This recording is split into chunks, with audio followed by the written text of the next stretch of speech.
Hey, what's up guys? So in this video we will see how to change the time and date on the Redmi A5.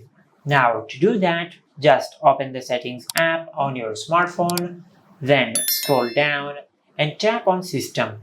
From here just tap on date and time. Now from here just disable set time automatically.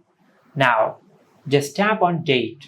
Now from here just select the date manually, just like that.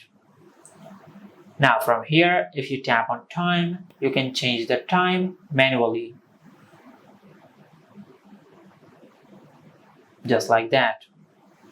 Now if you want to set the date and time automatically, just enable this toggle, and once you enable this toggle, it will set the date and time automatically. And this is how you can change the time and date on the Redmi A5. If you found this video helpful, please like the video and subscribe to our channel and hit the bell icon to get notified when we upload a new video.